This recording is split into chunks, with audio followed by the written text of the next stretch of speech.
So first off, we'd like to thank the Young Americas Foundation, the Wendy McCaw Lecture Series, and the Gonzaga Student Body Association for their help in making this possible. We worked hard, so I hope you guys all enjoy it. So now I'll introduce our speaker for the night. Born in Mumbai, India, Dinesh D'Souza came to the U.S. as an exchange student and graduated from Dartmouth College in 1983. Since then, Mr. D'Souza has had a prominent career as a writer, scholar, and public intellectual, and has also become a renowned filmmaker with his top-grossing documentaries, 2016 Obama's America and America, Imagine a World Without Her. A former policy analyst in the Reagan White House, Mr. D'Souza also served as John M. Olin Fellow at the American Enterprise Institute and the Robert and Karen Risch-Wayne Fellow at the Hoover Institution at Stanford University. He served as the president of the King's College in New York City from 2010 to 2012. Called one of the top young public policymakers in the country by Investors Business Daily, Mr. D'Souza quickly became known as a major influencer on public policy through his writings. His first book, Illiberal Education, publicized the phenomenon of political correctness in America's colleges and universities and became a New York Times bestseller for 15 weeks. It has been listed as one of the most influential books of the 1990s. In 2010, Mr. D'Souza wrote The Roots of Obama's Rage, which was described as the most influential book of the year and set off a firestorm which ultimately led to Mr. D'Souza's first film, 2016 Obama's America. Undeterred, Mr. D'Souza continued his call for thoughtful patriotism with his 2014 #1 New York Times best-selling book, America, Imagine a World Without Her. In the book, he explores the landscape of a world in which America had lost the Revolutionary War. The wild success of the book led to a film with the same name, which opened in theaters on the 4th of July, 2014. In Mr. D'Souza's entertaining new book, Stealing America, he explains how his experience in political captivity not only changed his life, but fundamentally transformed his perception of his adopted country. Stealing America was released on November 17, 2015, and already has a favorability rating of almost 90% on Amazon. Dinesh D'Souza's articles have appeared in virtually every major magazine and newspaper, including the New York Times, Wall Street Journal, Forbes, and the National Review. He has appeared on numerous television programs, including The Today Show, Nightline, The Kelly File, The O'Reilly Factor, Moneyline, Hannity, The Glenn Beck Program, CNBC's Kudlow Report, Lou Dobbs Tonight, and Real Time with Bill Maher. With that, I'd like to present to you Mr. Dinesh D'Souza.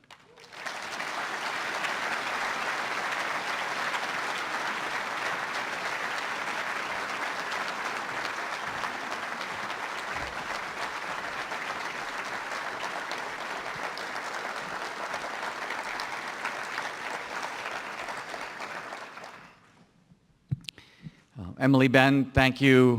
Thank you very much. Wow, that was quite an introduction. I think I might have been the only guy in the audience going, more, more, more. Well, I am delighted to be here. I'm happy to see a lot of students. I'm also happy to see a lot of members of the community. I realized there was a little controversy preceding my visit here. There was a poetry reading sponsored by the Department of Gender Studies. I'm a little surprised I wasn't asked to contribute poems to that reading. I've done extensive work myself in the gender studies area. But most importantly, I'm told that the concerns about my speaking here had to do with the fact that I was perceived to be an enemy of social justice. There was a couple of other flim-flam nonsense surrounding all that. I'm anti-immigrant and so on. I think we can leave all that aside. The issue of social justice, though, is a really important one. It's certainly at the heart of Catholic mission. It is a Jesuit principle. And I don't know if the administrators who were weighing all this knew this, but I'm myself a product of a Jesuit education and also Jesuit conversion to Catholicism. My last name, D'Souza, you probably know, is Portuguese. And the Portuguese Jesuits came to India starting in the 17th century and converted my ancestors to Christianity. The Indians, my family was probably Hindu, and when they became Christian, they took a Christian, which is to say Portuguese name. And so my very name, Dinesh, which is a Hindustani name, and then D'Souza, reflects this kind of multiculturalism, this kind of complicated world we live in which cultures come together. And this is true diversity. True diversity is intellectual diversity. Simply by looking at the color of my skin, there's not a whole lot that you can tell about who I am or what I think. True diversity is also about genuine tolerance. And genuine tolerance is a recognition that in this big world of ours, people have differing conceptions of justice, different understandings of freedom.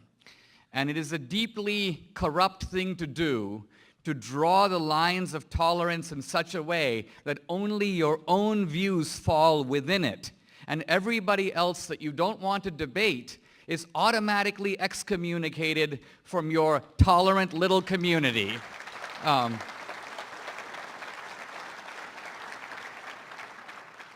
This is a kind of fake tolerance. And so I was going to speak about stealing America, about progressivism, and about contemporary politics, but I've decided it would be a good idea to speak really off the top of my head about the subject of social justice. And I'm going to divide my talk into 3 parts before opening the door to discussion. I'm going to talk first about criminal justice. I'm then going to talk about racial justice. And finally, I'm going to talk about economic justice, which is actually at the heart of our political debate. Let's start by talking about criminal justice because although, as I mentioned, I'm an immigrant who has chosen this country, come here voluntarily. And by the way, being an immigrant is a very remarkable thing because the immigrant is voting voluntarily with his or her feet against one culture and in favor of another. The very act of immigration implies this. And I say this because when I was in college a generation ago, my professors would say things like, you know, all cultures are created equal. No culture is superior or inferior, better or worse than any other.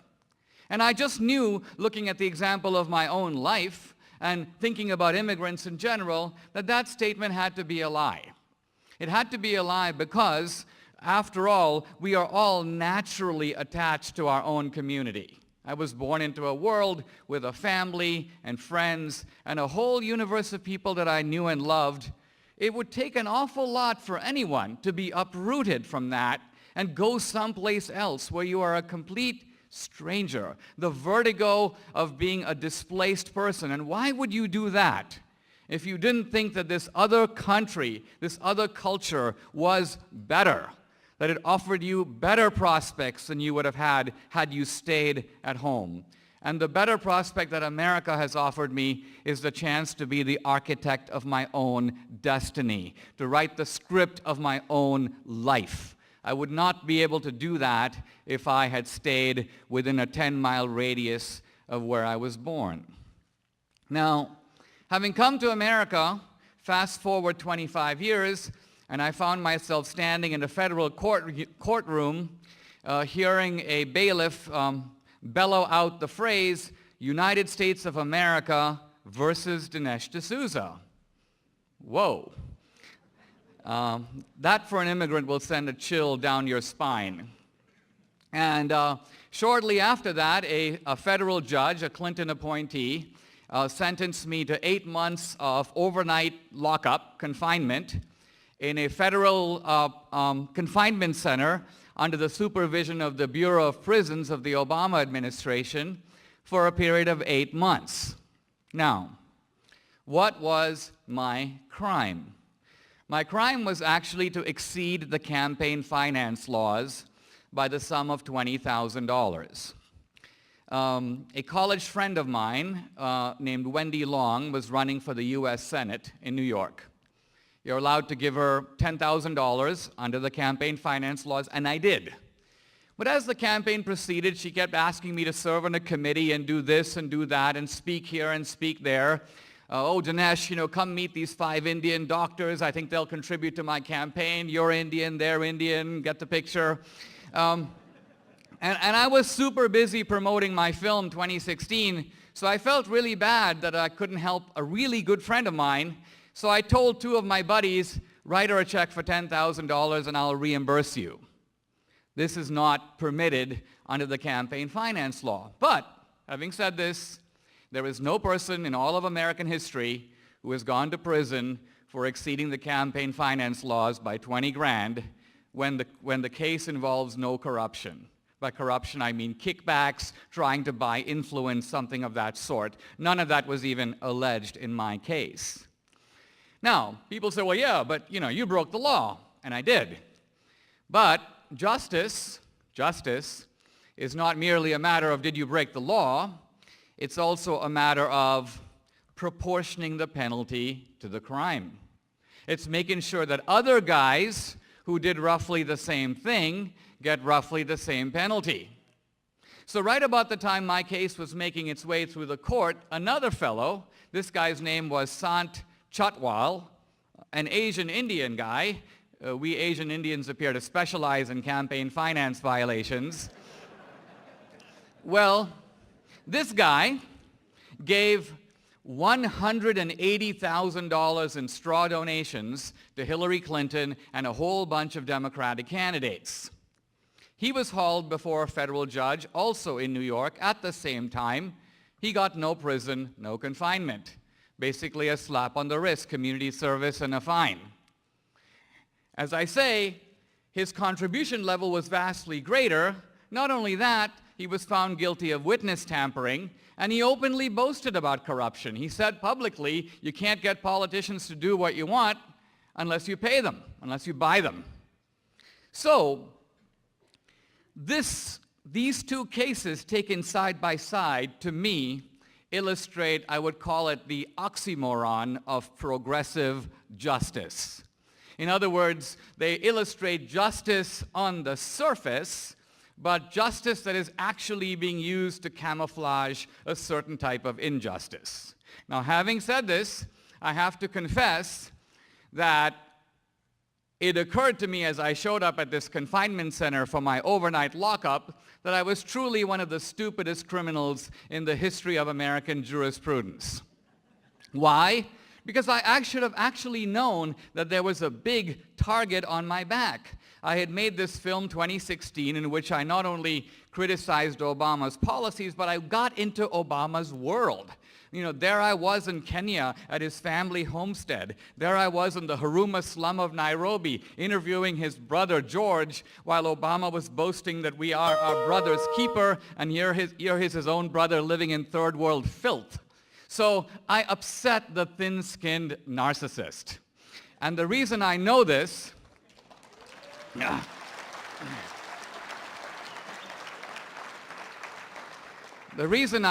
is because shortly after my film came out, vituperative attacks on me by name began to appear on a website called barackobama.com. These attacks were unsigned, but if you actually read them, they had that kind of combination of indignation, pomposity, and incoherence that we have come to recognize as the intellectual signature of our chief executive. All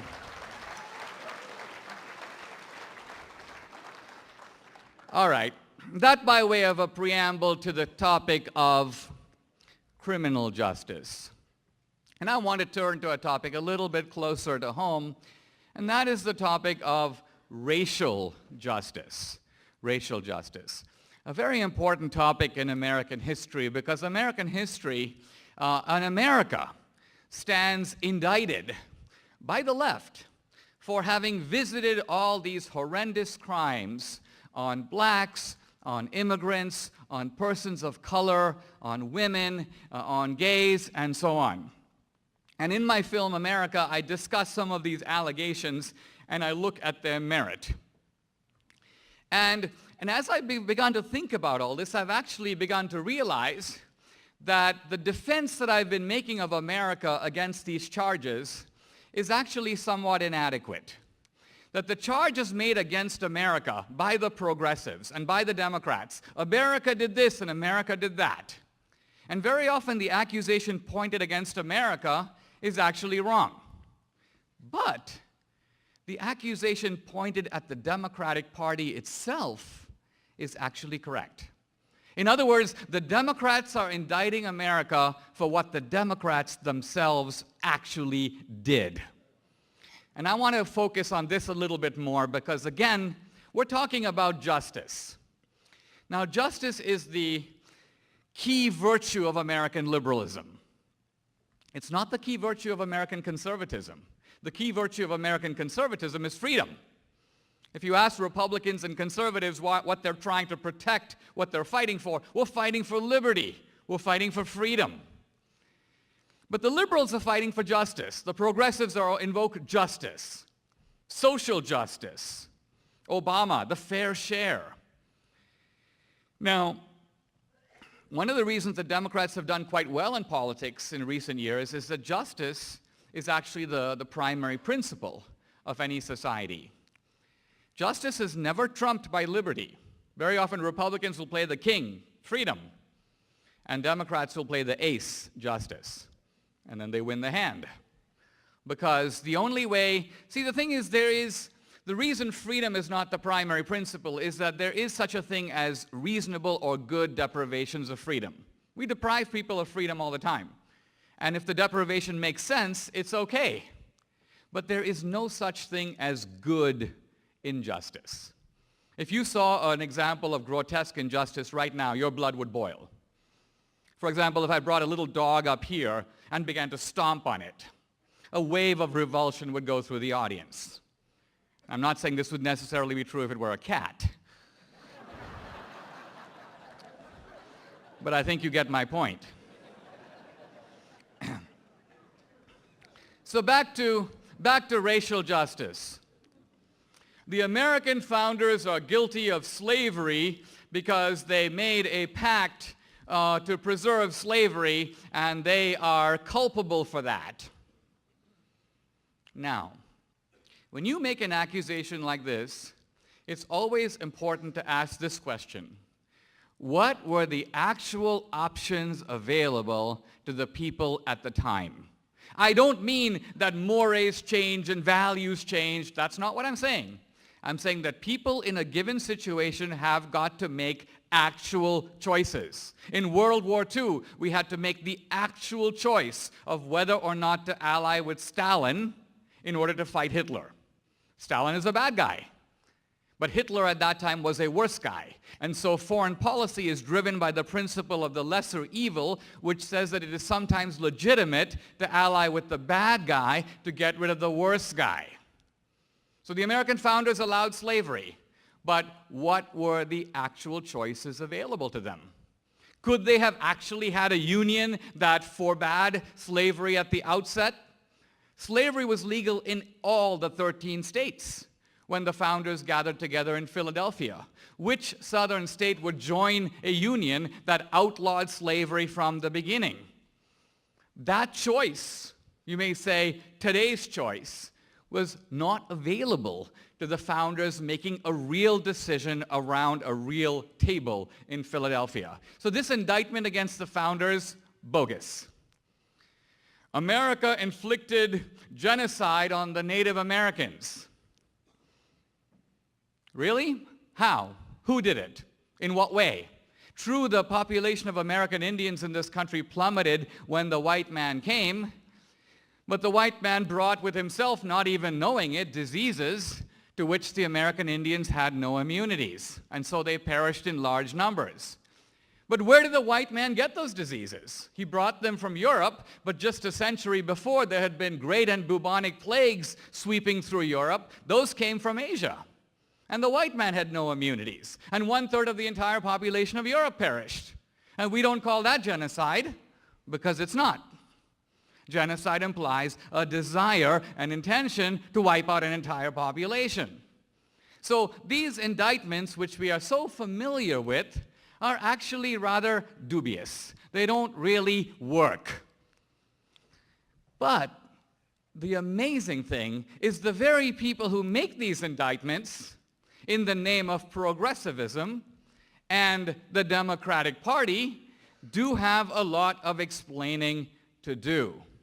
Because what happened in the early 19th century in this country is that for the first time, probably in the history of the world, within the Democratic Party, there emerged what can be called the positive good argument for slavery. In other words, there emerged in the Democratic Party the idea that slavery is not only good for the master, it's also good for the slave. This was the argument developed by the South Carolina Democrat John Calhoun. And you might think, well, that's the South. Let's blame slavery on the South. But the Northern Democrats protected slavery too, and did so in a very ingenious way. The Northern Democrat, Stephen Douglas, debating Abraham Lincoln, made what today we would recognize to be, in the abortion context, the pro-choice argument. Basically, what Douglas said is this. He goes, let's agree to disagree about slavery. Some people think it's good, other people think it's bad. We don't have to take an official position. We're a big country. Why don't we let each state, each community decide for itself if it wants to have slavery? In other words, what Douglas was doing is declaring himself to be sort of neutral, pro-choice, not pro-slavery, and allow each community to make up its own mind and vote up or down. Now you can recognize that this argument is not only similar in substance, it's almost identical in form to what we would today recognize as the abortion debate. And Lincoln, in replying to Douglas, basically offered what we would today call the pro-life position. Lincoln basically said, yes, I'm in favor of choice, but you cannot go on and on about choice without paying attention to what is being chosen. Choice is never indifferent to the content of the choice. And so it's only when you avert your gaze from what you're actually choosing that you can move ahead in this kind of morally blind celebration of choice for its own sake. So, slavery, the defense of slavery, was entirely an invention of the Democratic Party. And you might say, well, that's slavery, that's a long time ago. But who invented segregation? The Democrats. Who invented the Ku Klux Klan? The Klan was started by a Confederate general who was a delegate to the Democratic Party. Every segregation ordinance, every Jim Crow statute, every anti-lynching piece of legislation in American history has been promulgated and put forward by a Democrat. Every known member of the Ku Klux Klan has been a Democrat. And so what we have is this ugly, vile history on the part of a party that was in bed with slavery and in bed with segregation, that tried to block the 13th Amendment, the 14th Amendment, and the 15th Amendment, as well as all the civil rights laws advanced by Republicans. And then the Democrats say, yes, well, we did the Civil Rights Act of 1964. What the Democrats are really saying is, we blocked blacks from getting civil rights for 100 years. We did it. Then we let them have those rights that the Republicans wanted to give them in the 1880s. And we deserve congratulations because we pulled it off. But did the Democrats actually pull it off? No. Because if you actually Google the voting breakdown between the Republicans and the Democrats on the Civil Rights Act of 1964, you will see that about 80% of Republicans voted for it and a much smaller percentage of Democrats. In fact, the main opposition to the Civil Rights Bill came from Democrats. And this is also true of the Voting Rights Act. This is our irrefutable history. People are entitled to their own opinions, but they're not entitled to their own facts.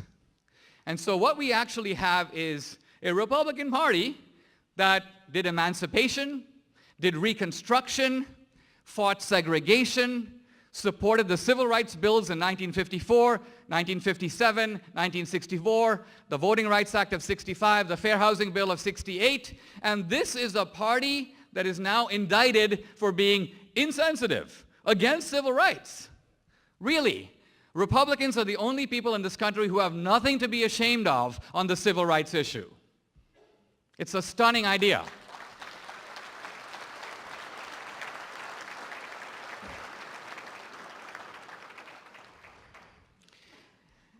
The heroes of modern progressivism are Woodrow Wilson, who was an enthusiast of the Ku Klux Klan and broadcast the film Birth of a Nation celebrating the Klan in the White House. FDR, who cut a deal with the Southern Democrats in which he agreed, A, that he would oppose every anti-lynching statute that came before the Roosevelt administration, that he would keep the federal government segregated, and that he would exclude blacks who mainly worked at the time as domestic laborers or farm laborers from all New Deal programs. This is FDR. And then Lyndon Johnson.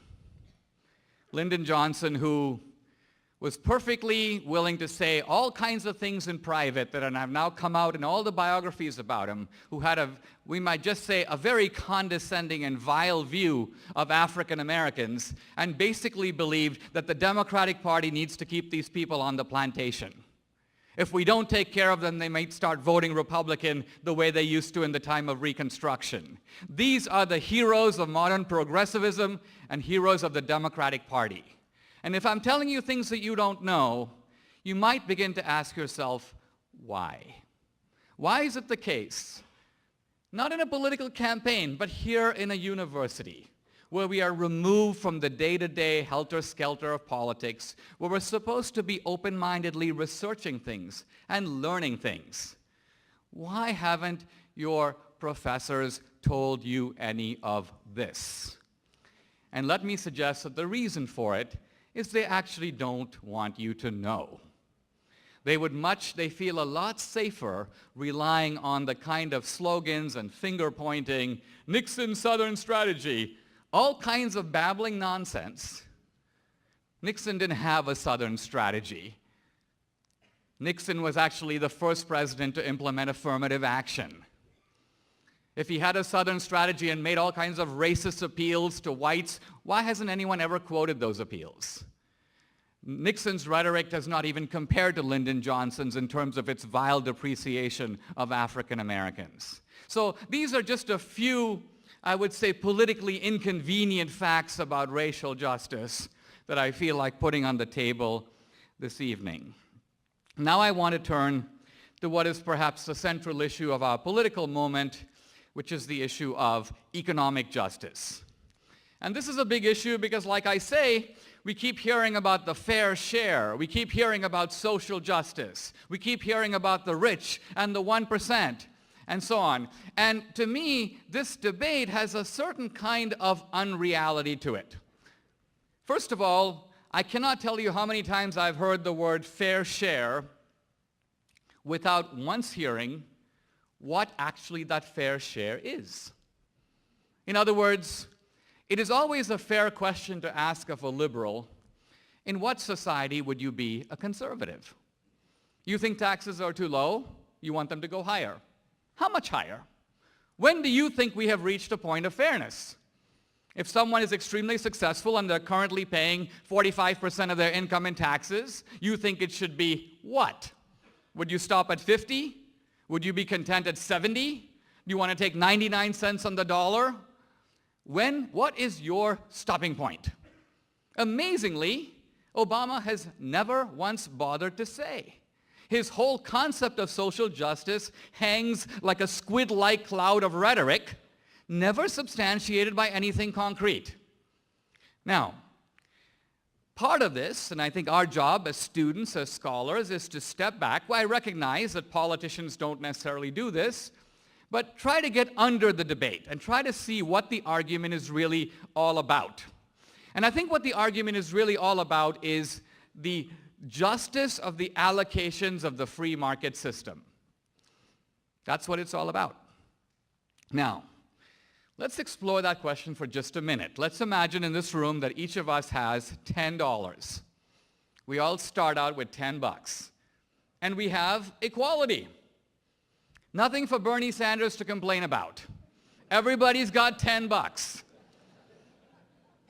Now, here in the second row, there happens to be a young J.K. Rowling who writes some Harry Potter tales. And she stands up and makes a presentation and invites people in the audience to buy her book for $1. And let's say we have 800 people here, but 500 people decide to do that, and they hand $1 to her.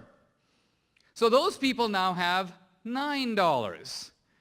But as for J.K. Rowling, she's actually got $510. $500 plus the 10 she started with. She has now reached the 1%.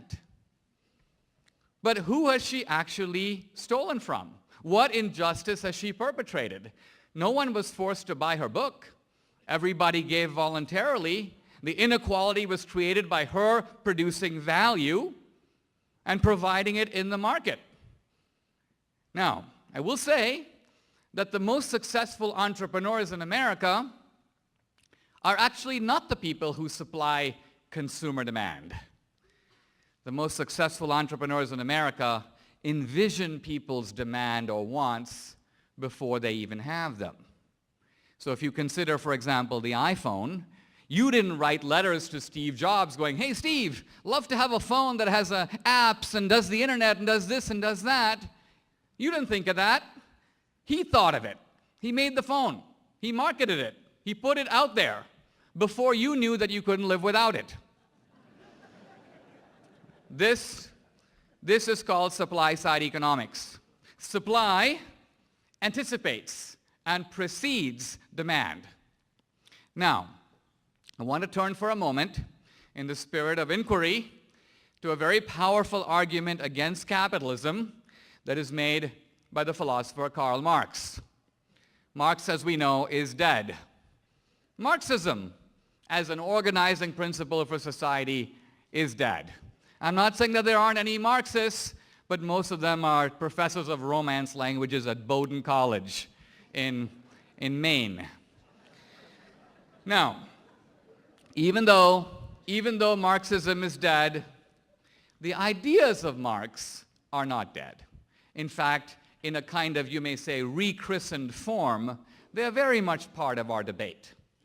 And the core of Marx is to divide productivity in a society, to divide all productive activity into two camps. Think of any business, a business that makes cars, or a business that makes computers, or takes oil out of the ground, doesn't matter.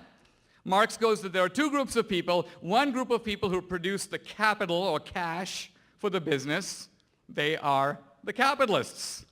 And another group of people that does the work, and that is labor, the workers. Now, Marx agrees that the capitalist deserves a return on his or her money. What is that return? It's the rate of interest. Just like if you put your money in a bank, you get a return, but the return is modest, it's fixed, it's the rate of interest. Let's say that's 5%. So Marx says that when you tally up the costs of a business, you have the cost of capital, the cost of rent or facilities, the cost of tools and equipment, you have to pay the laborers, and you add all that up, and that is the cost of doing business. But then, Marx says, I notice that when the entrepreneur puts his goods on the market, he doesn't charge that amount. He charges whatever the market will bear. He puts the price as high as he can get away with. And so money comes in, and that's one number, and then you subtract the cost of doing business, and there's money left over. And Marx calls this surplus value. We call it profit. And Marx now asks a very profound question. Who gets that? This is what our debate is all about. And I want to actually begin by examining this issue of justice, of economic justice, by answering that question. Who gets that? See, Marx's premise is that the profit, belongs 100% to the laborers, or more generically, to society. This was kind of Obama's point. You didn't build that. What Marx is saying is that although the profit belongs to these guys, greedy entrepreneurs swoop in and grab it. They steal it. They make it their own, but it doesn't belong to them.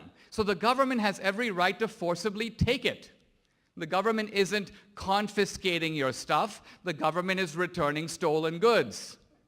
The government is restoring that profit to the guys who actually made it, earned it. But is Marx right about this? If we look at my simple example of a business, ask yourself this question. Marx assumes that what the entrepreneur does is to provide capital. That's what makes him a capitalist. I submit that this is total nonsense. The one thing that capitalists do not do in American society is supply capital. You think Steve Jobs used his own money to make the iPhone? He went to a bank. He went to a venture capital firm. Typically, entrepreneurs get their money from someplace else, and they pay the rate of interest. So what is it that the entrepreneur actually does? Number one, as I mentioned in the case of the iPhone, the entrepreneur comes up with the idea for the business. It's his idea. Now, the idea by itself could be great, but as we all know, we all come up with great ideas and do nothing about them. The entrepreneur has not only to come up with the idea, he's actually got to organize the entire enterprise. And that involves rent, facilities, insurance, double-entry bookkeeping, all kinds of things to actually make the product, to come up with the phone. Third, the entrepreneur takes all the risk. All the risk. And what I mean by that is that the entrepreneur gets paid only after everybody else gets paid. The entrepreneur cannot say, I had a bad year, hey workers, give me back half your paychecks. The worker has made a fixed deal for a fixed amount of money, come what may. The worker's going to pocket that money and use it to pay his credit card bill and his electric bill and his mortgage, whether or not the business prospers. The worker actually doesn't care. As long as he gets his paycheck, he's happy. But the entrepreneur's fortunes swing up and down with the success of the business. So I've named now 3 things, completely unmentioned by Marx. Generating the idea for the business, actually organizing the business and taking all the risk. And I would submit that those are the activities for which the entrepreneur deserves, if not the lion's share, all of the profit. Why should the worker get any of it? The worker made a fixed deal. I'm going to come work at Starbucks for $15 an hour. You made that deal. You don't have to make the deal. Think about it. No businessman in this country, people say, I'm really scared of big business. We need big government to counter big business. Really? What's the power that the biggest businessman in this country has over you? What can the CEO of Federal Express do to you? Nothing. He's got to convince you to get out of your car, stick your stuff in an envelope, go down to his office to have him mail your package. On the other hand, the meter maid, the guy at the DMV, the guy at the immigration office. I'm standing in front of a U.S. immigration office. I'm dealing with a certified moron.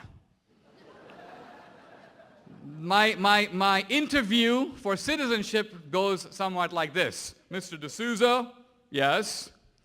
I see that you graduated from Dartmouth College. Yes. I see that you worked in the White House. Yes. I see that you're a fellow at the American Enterprise Institute. Yes. I see you then were a fellow at the Hoover Institution at Stanford University. Yes. Well, let me ask you, sir, can you write and speak English? This guy is going to determine, by whim, the fate of whether or not I get to live for the rest of my life in the United States. Whether he stamps accept or denied ultimately decides my entire future. He has that kind of power. There's no one in private industry who has that kind of power. So where am I going with all this? Part of where I'm going with all this is that it seems to me we're in a very unfortunate political, I would say, non-debate. Because notice the argument I laid out about Marx. Whatever you think of it, you never hear any of the Republicans or any of the Democrats address it. They don't address it in that way. They don't get to the core of the issue.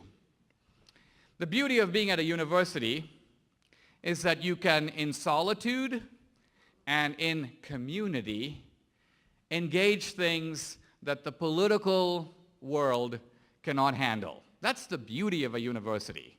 A university is made possible by the abundance of capitalism. The university is an island of socialism within that universe of capitalism. Why is it an island of socialism? Because frankly, most of you get services for which you don't pay. You don't pay yourself. And if you want to know why universities cost too much, they cost too much for the same reason that healthcare costs too much. And healthcare costs too much because the guy who's getting the service isn't paying for it. Imagine if we had, people say, well, what do you mean, Dinesh? Isn't healthcare a right? Well, if healthcare is a right, isn't food a right? Don't I have a right to eat? Sure you do. Okay, why don't we have Obamacare as applied to food? And what that means is that from now on, when you go to the grocery store, you can basically fill your cart with whatever you want. Now, think of what's going to happen. You have a right to food. No one denies that. Off you go to Safeway or to Vaughn's, and you normally buy 1 carton of milk for $2.50, but you decide, I'm not paying, so I'll buy 10. So you have 10. And then you load up all kinds of other stuff, 25 types of cheese, you show up at the counter. Now, a similar kind of brilliance is going through the mind of Safeway. They go, this dude isn't paying. Therefore, why should milk cost $2.50? Let's mark it up to 25 bucks. 25 bucks a carton. Why? He's not going to care. He's not paying. Some other guy's paying. And so what you get is a cycle in which you get free stuff, Safeway jacks up the price, but for all your pompous rhetoric, what's really going on is that you and Safeway are robbing some third guy. That's the guy who's actually working hard to pay for the crap that you're getting for free. It's thievery.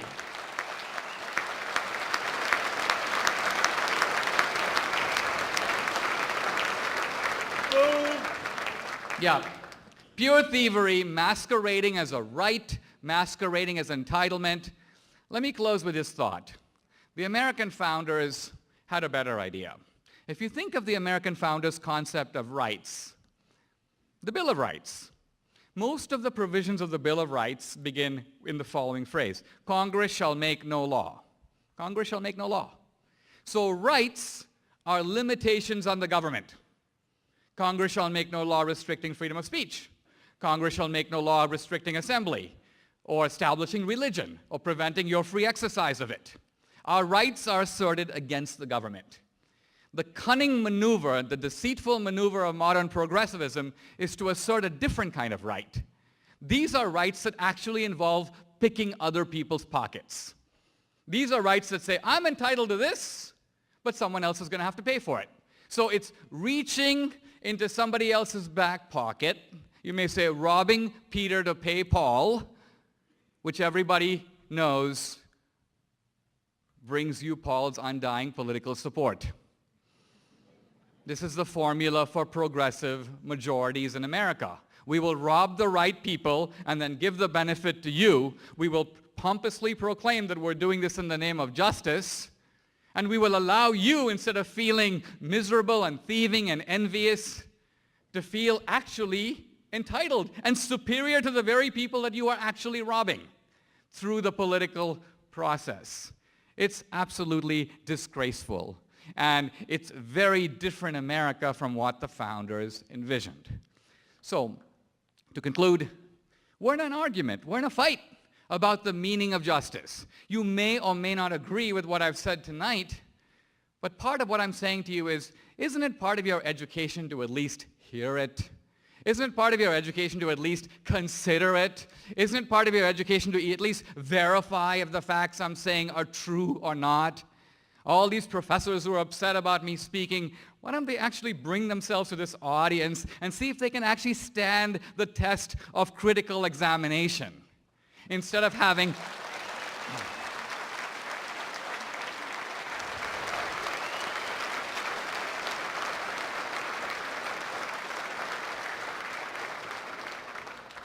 I don't want to be too critical. They don't have an easy job either. But they do have a lot of power over you. They are in a tremendous position of authority over the students in their domain. And that's why I think it's not unfair to ask a relatively high burden of responsibility on the professors to allow a rather broad and elastic definition of tolerance and of diversity so that their own fanatical preoccupations don't get to set the entire agenda of the debate. I appreciate your listening to me. I'm happy to answer any questions you have, and thanks for inviting me. Thank you.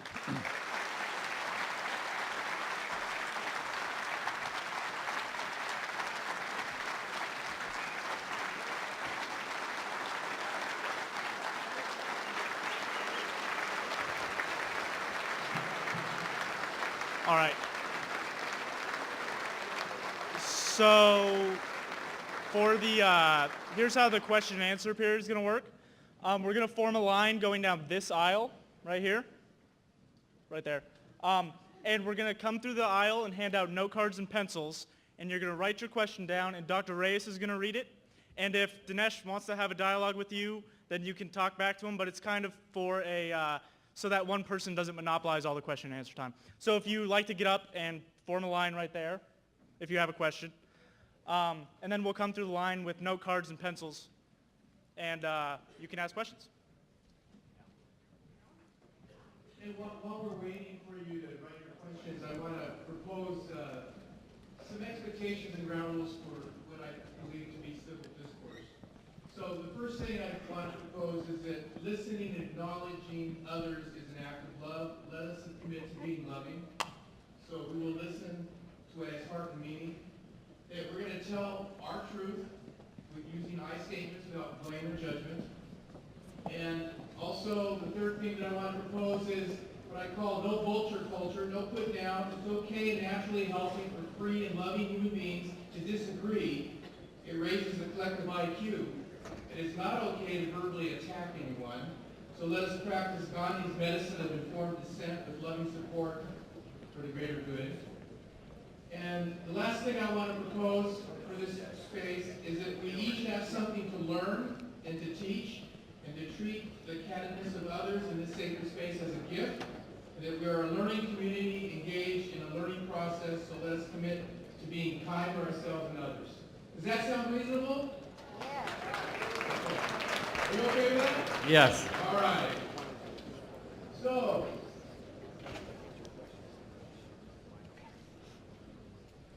what is education justice? The question is, what is educational justice? And I think here the appropriate phrase is not so much educational justice as it is educational opportunity.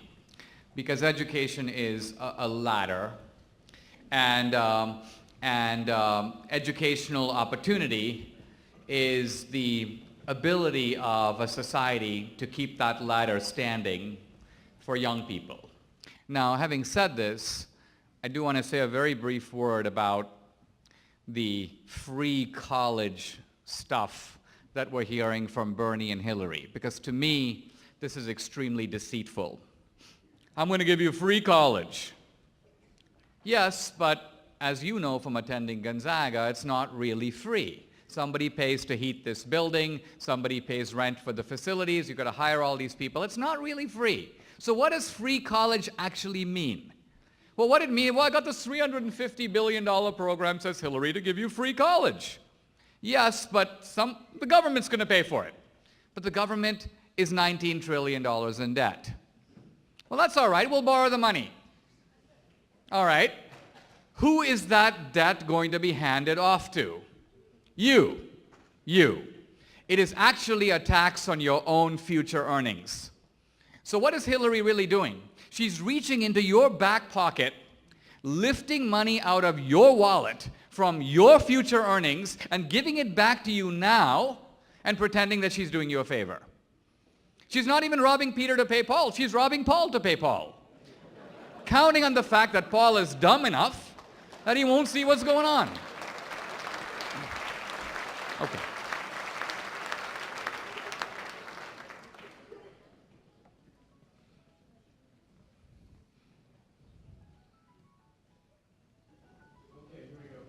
Okay? How do you answer the charge that the Republican and Democratic parties essentially switched ideologies, stories around civil rights?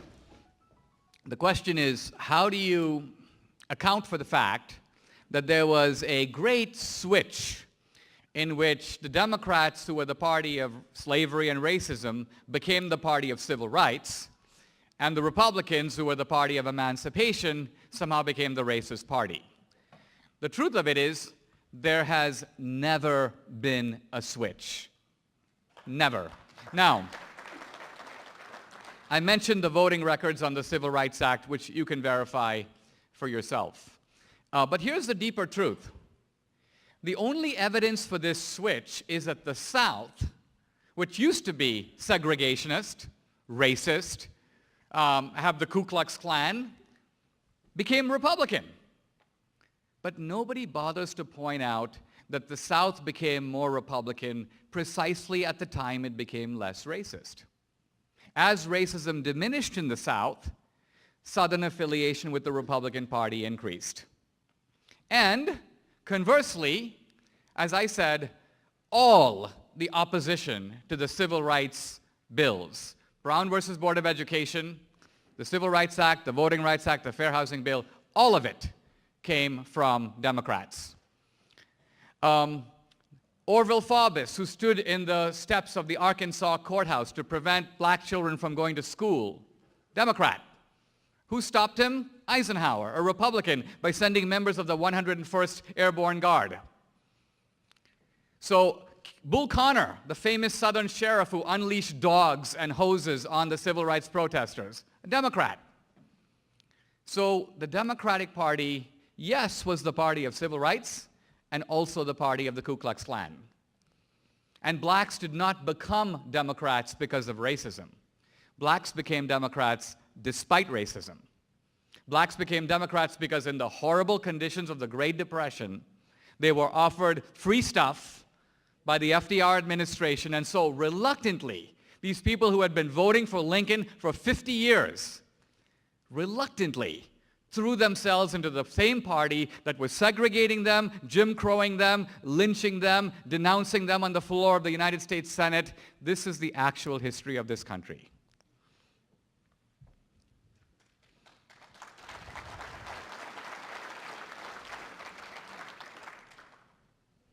What is your position on sanctuary cities?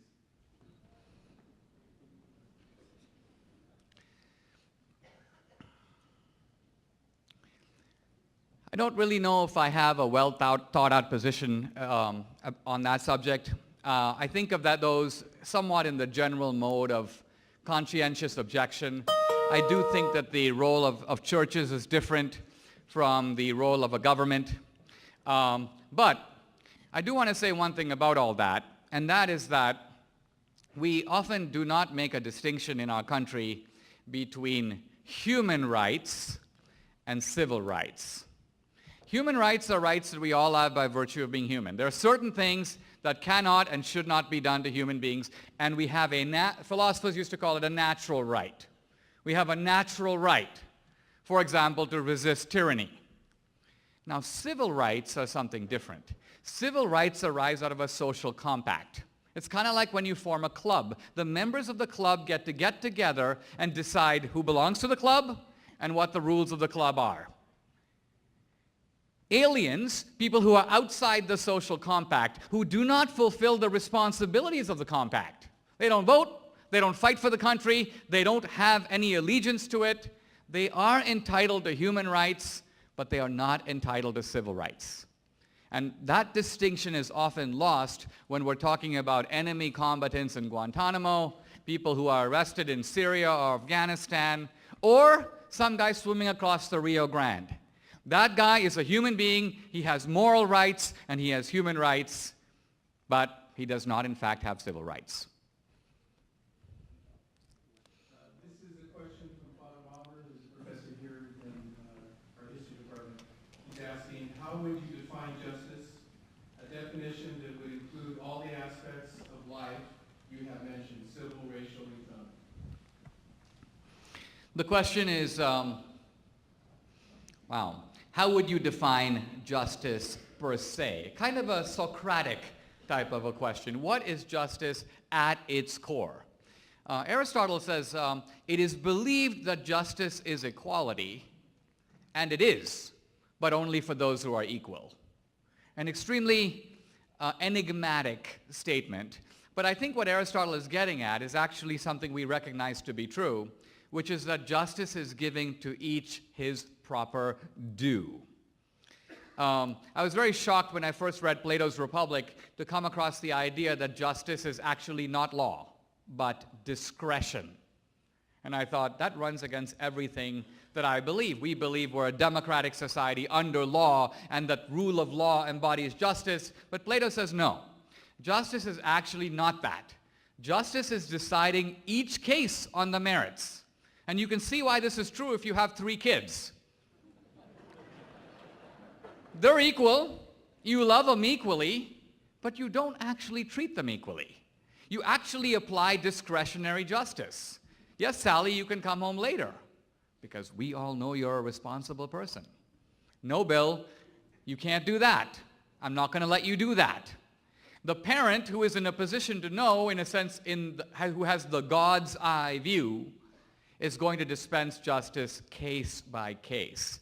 But in a liberal society that we live in now, and I'm using liberal in the classical sense of the term, we don't trust political power to be exercised with godlike fairness. And therefore, we go to the second best thing, which is justice as law. Now, justice as law is flawed. Nobody can go over 55 miles an hour speeding on the highway. Yes, but I'm an excellent driver. I'm safe at 75. That guy's unsafe at 40. I know, but we don't trust the cop hiding behind the trees to make that judgment. And so we all agree that we'd rather go 55 and have the same rule apply to everybody, even though technically it's not just, or it is a more imperfect justice. It sounds like there are 2 types of people, those who invest to grow wealth and those who can't invent and therefore envious, resentful, and want to steal from some of the wealth. Do you see everyone who works hard and innovates as having equal chances in our society to amass wealth regardless of their current zip code and their social network? Yeah, the question is about whether or not the opportunities to be an entrepreneur or a wealth creator are the same in our society. Let's try to remember that, I would freely admit that they are not. But I would also submit that to try to equalize them, if you really tried to do it, would require you to establish a totalitarian society that would extinguish all meaningful freedom in the country. And what I mean by that is that, let's start with this. Why do your parents send you to Gonzaga? There are lots of other colleges in this country that are far worse. Why do your parents send you here? What are they trying to accomplish? And what if they sent you to private school before you got here? Why'd they do that? Because they are putting their hard-earned money to give you, in a free society, the best chance that you can have. They are partial to you, and they have every right to be, because it's their money. But some other guy comes along and goes, well, you got to go to private school and I didn't. My parents didn't invest in me, apparently. So what does society do? Society says, okay, well, we will cancel out the hard work of these parents by providing for you for free what that guy's parents had to work really hard to save up for and deprive themselves of to give him or her. That's fair? Why? Why is that fair? The point is, I think we have to recognize in a society that fairness is not equalizing everybody's life chances. Fairness is demanding that public authorities and the state treat us equally. That's it.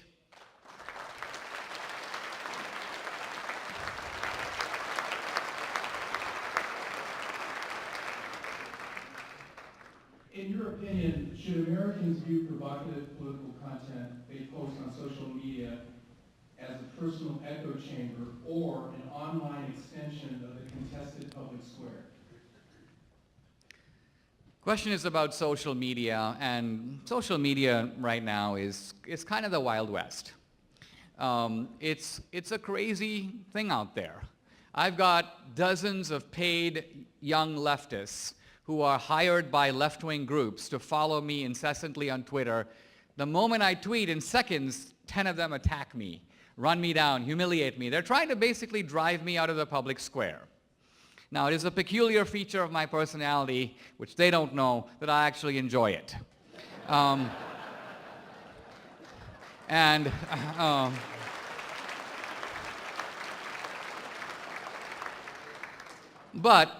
I will say that the normal rules of civility that you would have in a seminar classroom, for example, you're not going to find on Twitter, for example. People are unleashed and are able to say pretty much whatever they want. Look, I don't think it's entirely a bad thing, because in fact, it allows people who have been completely powerless to speak back to more powerful people who previously controlled all, you might say, the means of production, to use a sort of Marxist phrase, when it came to the media. We have all this wild media going on right now, but none of those people would be heard before. It was CBS and NBC and ABC, and all those guys kind of thought the same thing, and they all had the same unwritten old boy rules that they all played by. Yeah, John F. Kennedy is bringing in mafia girls and jumping into the swimming pool with them, but none of us are going to tell because we're all gentlemen and we're all Democrats. We're not going to say a word about it. Well, you can't do that now because someone is going to take a picture and put it on Facebook. And then when Hillary Clinton decides to hire private investigators to go after those women and abuse them and humiliate them, someone's going to find out about that too. So again, what we have in this country is power is now being questioned in a somewhat radical way. The success of both Bernie and Trump is a little bit of a crazy reflection of that. I mean, Bernie, who would have thought? Rip Van Winkle from the 1960s. Just woke up, sees all this stuff, doesn't know how it got here, doesn't know what's going on. But people like him, and they like him because even if he doesn't have a clue, he at least seems to be honest. The alternative is an adopted member of the Corleone family. Okay.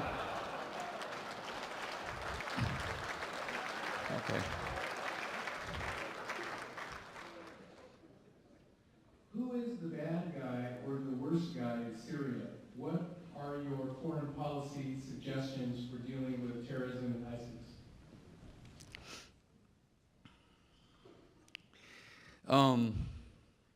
What's my position on ISIS? I'm actually extremely relieved you didn't say ISIL. ISIL is kind of the metrosexual term for ISIS.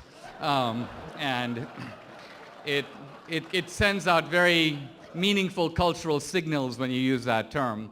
But in any event, look, you know, the Middle East is very tough for us because we seem to be facing a Pyrrhic choice between, on the one hand, secular dictators who are thugs and bad guys, and Islamic radicals who have an affinity for blowing things up. So you've got these two camps, and we are often trying to choose. Now, we often make the wrong choice. This all started with Jimmy Carter.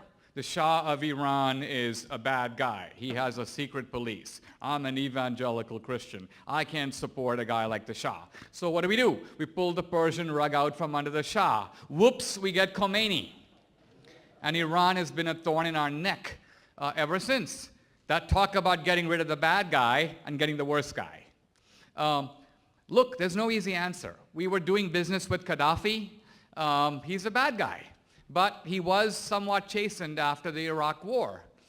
We go into Libya and get rid of him, and Libya is in chaos, fertile ground for ISIS. We don't want to get rid of Assad and get something worse. So I don't purport to know that there is an Euclidean answer to these questions. I think what I find very unnerving is that starting with Obama and continuing with Hillary, I never even hear discussions of our national interest as if that is something that they even care about. I don't hear them even speak about what is good for America. I don't hear them recognize that in a democratic society, we elect leaders to look out for us. And so a frank and open discussion of what is good for us is the basic idea. It's the underlying, it's not even a policy, it's the premise underlying all policy. And so I find it almost surreal to hear all this kind of planetary talk and just rank nonsense in a very dangerous world. Leaving aside the Middle East, enormous growing power, military power, technological power, power of sabotage on the part of China. Now, common sense would dictate that the United States would try to find some relatively powerful friends in the neighborhood, notably Korea, notably Japan, notably India, to ally with to check the growing power of China. But we seem to have a chief executive officer, an entire State Department that has never heard about the Peloponnesian War. They have no idea that the world operates on the basis of actual alliances. They operate in blithe indifference to the actual world we live in. I think that is what makes me feel more unsafe than anything else.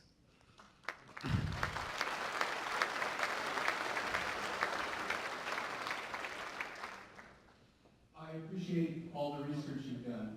How do you think Trump will do if elected president?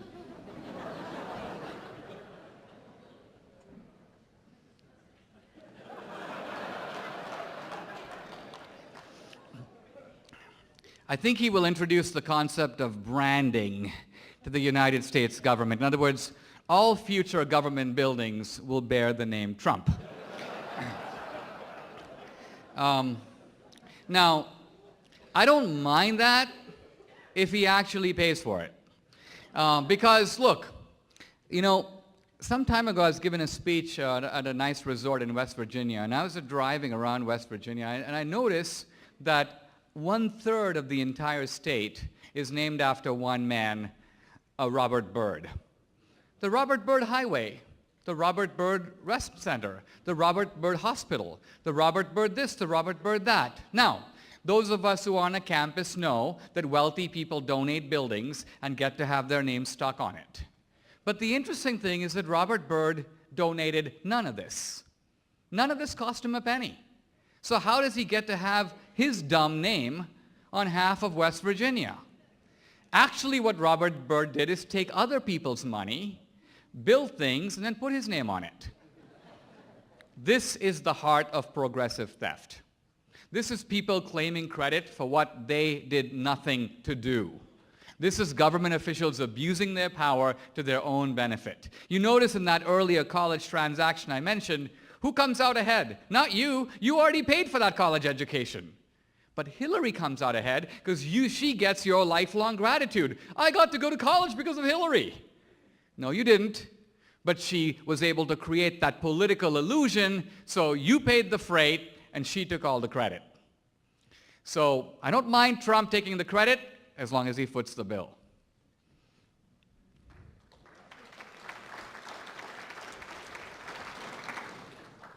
What is the scale of importance relative to the recent development within the Supreme Court today? You mean about the Scalia, the replacement for Scalia? Yeah, it's very unfortunate, I think, what's really happened, because the Supreme Court was designed to be a check on the government. And a check on the government, quite frankly, means a check on majority rule. The Supreme Court is an anti-democratic institution. And its job is to protect something no less important than democracy itself, which is individual liberties that are inviolable by the majority. Now again, you'll never hear this topic even raised when you hear Obama, alleged constitutional scholar, talk, because Obama never addresses the question of when does the power of the majority end. Let's say, for example, that we are a democratic society and we all decide that this guy in the front row has way too much money. We will vote by a vote of 759 to 1 to take all his stuff. Take his house, take his credit cards, take his furniture, take his TV. We voted democratically. Where's the objection? What prevents us from doing that? What prevents us from targeting everybody? Bill Gates. And saying, listen, you have $55 billion. We think you need 300,000. Give all the rest to us. We'll vote democratically to take it. And therefore, that's just? No. The American founders did not believe that. They had limited government to say that the power of the majority goes so far, but then stops. And we understand this with regard to individual rights. Does the majority have the right to force you not to speak? Can the majority force you to practice a different religion than the one you want to practice? No. No. So progressives will protect those rights from the majority, but they won't protect your economic rights. Why is your right to earn money any less important than your right to assemble? Who cares about assembling? I'd like to keep the fruits of my labor. So, justice. And the court used to be an umpire. And unfortunately, it's now become a football. Yes? Given the ideological tyrant of the left in education, how can conservatives best navigate the college environment?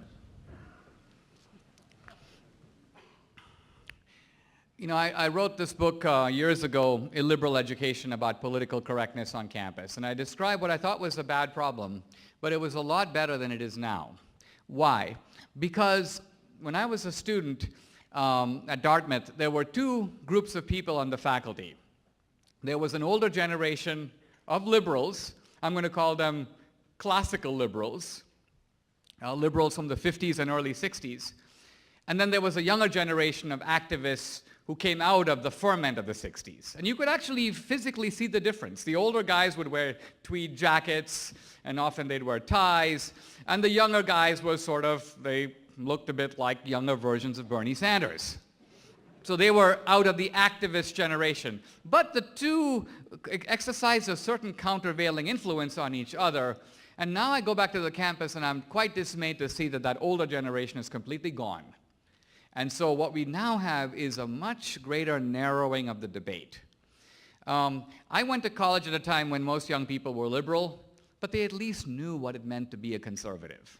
Today I meet young people and I make arguments to them and they look at me as if I slapped them. Why? Because they've never actually heard an argument like this. It's not that they haven't responded to it, they've never heard it. They don't reject conservatism, they don't know what it is. Unfortunately, they're not getting it from our political climate, but that is all the greater burden on Gonzaga to make sure that it's in the intellectual climate. John Stuart Mill said of Coleridge, his friend, John Stuart Mill was a liberal. Coleridge was a right-winger, a Tory.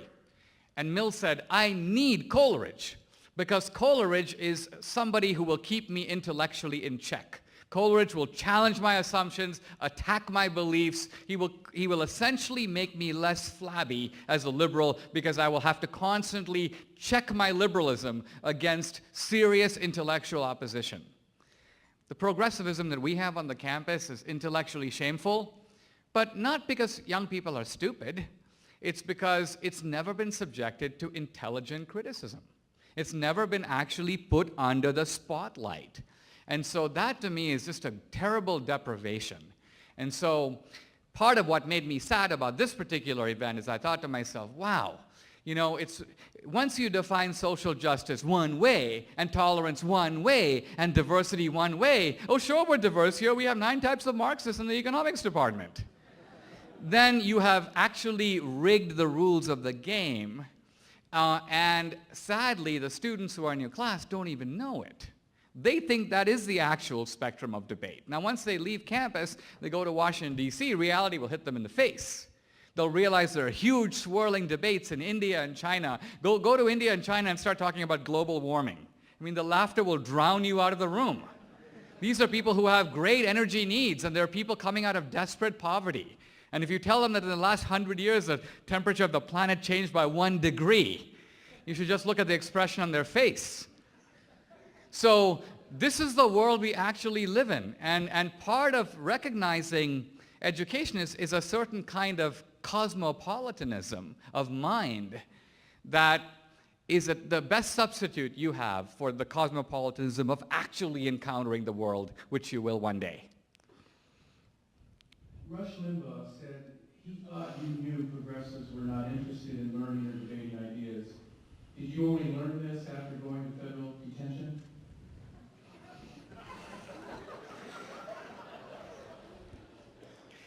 That is the kind of question that makes my mind spin. Because I think what Rush was getting at was that in the book Stealing America, I make the point that I have for 25 years looked upon progressivism and conservatism as in intellectual terms. They're systems of ideas, as if our politics is a kind of debate.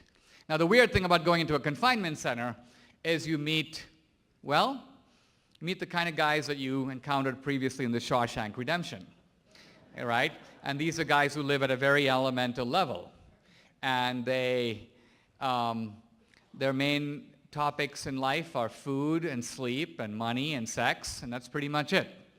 And they believe that human nature is not motivated by idealistic, nonsensical, debating presuppositions. They believe that human nature is motivated by avarice and greed and envy and lust and hatred and revenge. And they believe that no politics that doesn't take those things into account as actually looking reality in the face. In other words, like Machiavelli, they believe that we always talk about the world as it ought to be and pay very little attention to the world as it is. And so in some of my more recent writing, I try to combine both. I don't want to lose the sense of idealism. I think it's a very good thing, and young people have it in abundance. But it also does create a surreal politics if you don't recognize that this is also a contest of power, that America is now involved in a bitter fight between two groups of people, neither of which is us, but for whom we are pawns. On the one hand, yes, they're the wealth creators. And for most of American history, they've had the lion's share of the wealth. But on the other hand, there are very powerful groups of people, politicians, community organizers, intellectuals, journalists. These are people who don't make things. They don't drill oil out of the ground, but they do make words. And they are very effective directors of human emotion. To me, Obama isn't a community organizer, he's a resentment organizer. There's a lot of resentment in our society, and it's caused by big things, globalization, technology, immigration. But Obama doesn't want to do anything about those things. He doesn't dare. In fact, to the degree he wants to do something about it, he's making the problem worse. So what he does is he creates a scapegoat. That CEO who's flying in his corporate jet, he's the reason you don't have a job. First of all, that CEO at least paid for his own corporate jet. Obama flies around in a corporate jet that we paid for. That anomaly never seems to strike him. He thinks he's fully entitled. They're not, even though they're paying for their own jet. Second of all, they're not the reason why people don't have jobs. The reason people don't have jobs is that typhoons of technology have come in and wiped out whole industries. So does Obama have the guts to say, okay, I'm going to shut down the internet? I'm going to make sure all those travel agents have jobs. He can't do that. He doesn't dare. He doesn't dare to stop globalization. He doesn't want to stop immigration. So he's essentially acquiescing in this gale of creative destruction that's causing all this, but he won't take the political responsibility for it. That, to me, is the mark of a non-leader. A leader is somebody who puts the choices before the American people and says, you don't like globalization? Okay. That means that people who make shoes are going to continue to make $32 an hour rather than $11 an hour in Thailand. But You're not going to be able to go to Walmart and buy a pair of shoes for 25 bucks. You're going to have to pay 90. So we are both workers and consumers. Things benefit us in one way, but they hurt us in another. And real politics is putting real choices before the people so that they can make intelligent judgments.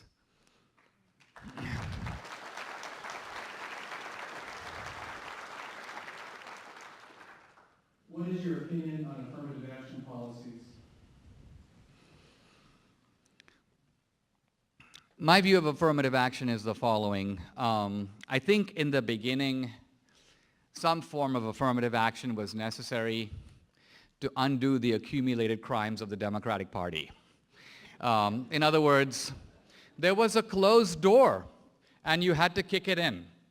I mean, Nixon knew that the unions in Philadelphia were not going to hire blacks. They just weren't.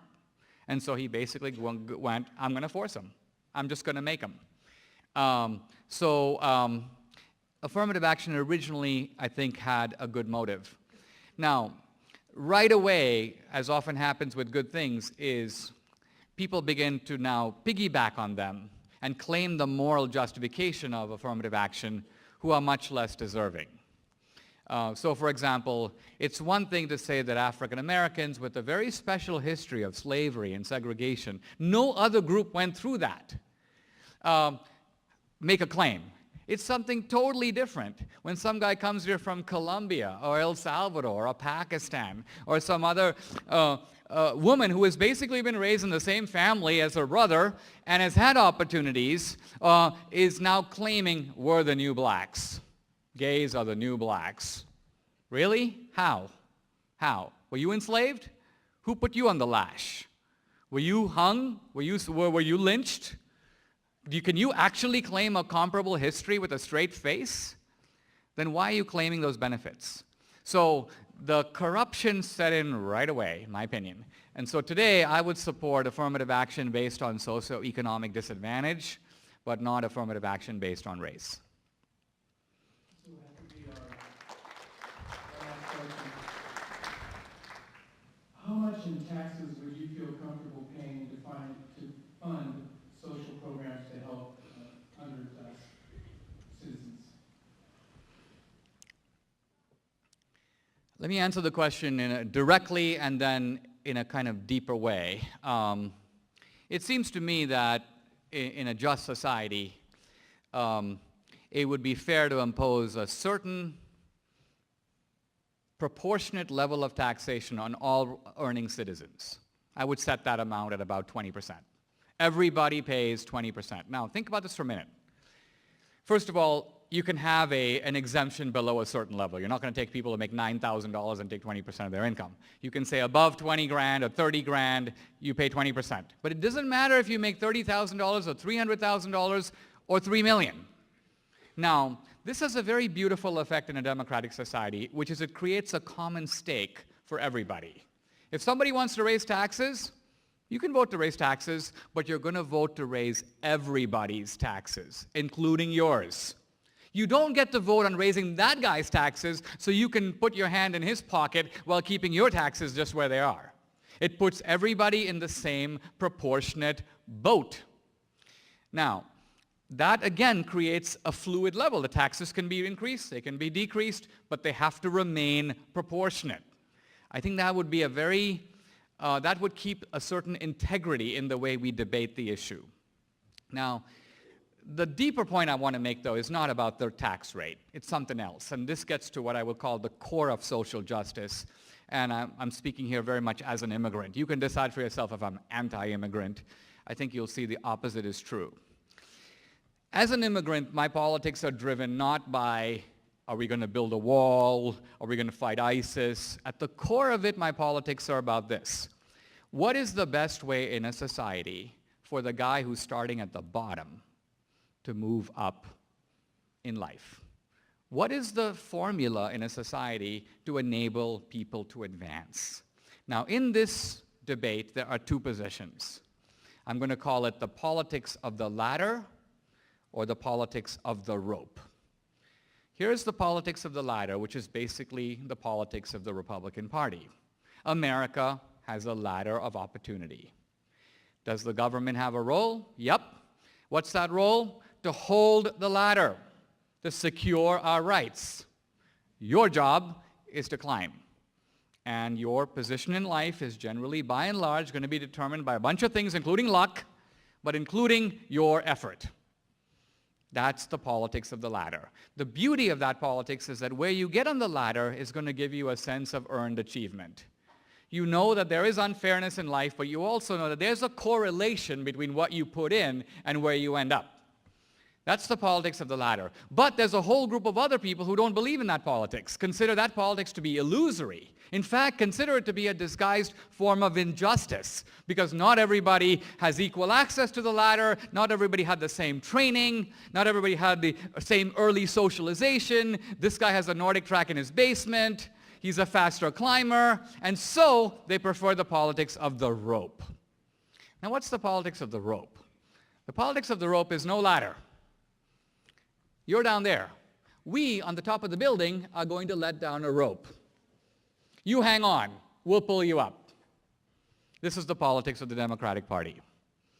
Now, on the first glance, it's a very appealing thing. I don't have to climb. I just hang on.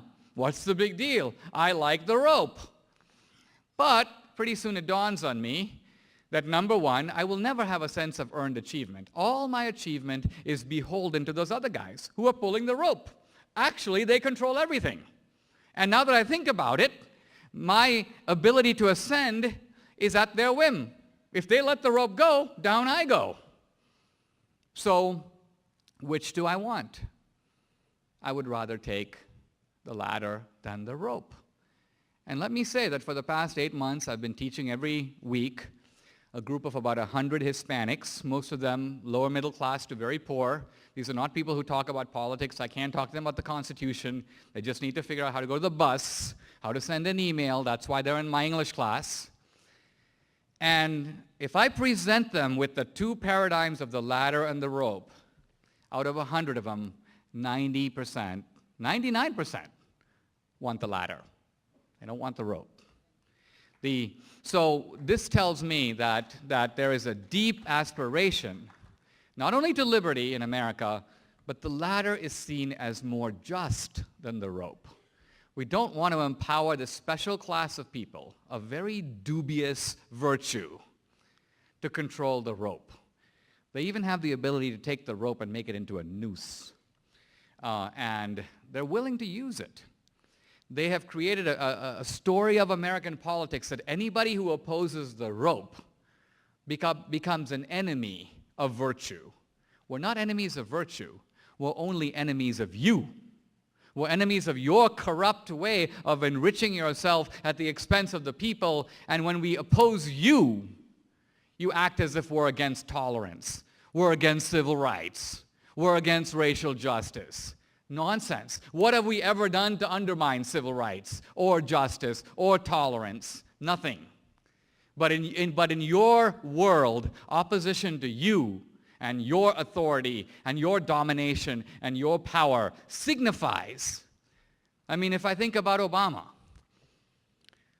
what upsets him about my movie is that we actually have a very similar background. We're both from other countries. We've both had, if you will, a third world experience. We both look at America through we're the same color, born in the same year. We have a lot in common, but we see America totally differently. And the difference between me and him is I can understand how he got that way. One time I was debating Jesse Jackson. I could understand. This is how Jesse Jackson and I disagree. The reason we disagree is not because he's lying about America or I'm lying about America. It's that I'm an immigrant and I'm comparing America to other existing countries. He's American born and he's comparing America to utopia, to the Garden of Eden. He's not comparing America to Somalia. He's comparing America to perfection. So that's why we disagree. So a true intellectual spirit will disagree, but will try to discover the other person's grounds for disagreement. And this is what I find the left never does. The left will say, you're racist. You're a warmonger. They never try to ask, why does the guy who disagrees with me think the way that he does? What experience in his life made him think that way? What can I actually learn from that experience, even if I don't always agree? So that, to me, is the spirit of liberal education. I may be a conservative in politics, but I'm a liberal in education. Final thought, I'm releasing a movie this summer, A Secret History of Hillary Clinton and the Democratic Party. Yes.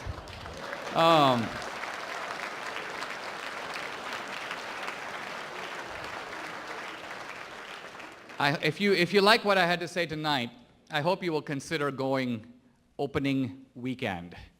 Because people often say, how can I make a difference? If you wait for the movie to be out there for 3 weeks and then go see it, that's fine. But the movie will open in 1,500 or 2,000 theaters. If we do well in opening weekend, we'll be in 3,000 theaters the next week. If we do poorly, we'll be in 1,100 theaters. So you're putting fuel in our rocket if you go opening weekend. Our film tells a lot of things about American politics that have been swept under the rug for a long time. And I would really like the film to get to independents and people who don't otherwise think about politics and who have kind of just bought the hazy general line without actually confronting real facts. So I think whatever your politics, you'll find this provocative. Look, I'm very happy that the administration changed its mind. I'm very glad that all of you are here. I hope you've enjoyed this evening, and I want to thank you for inviting me. Thank you very much.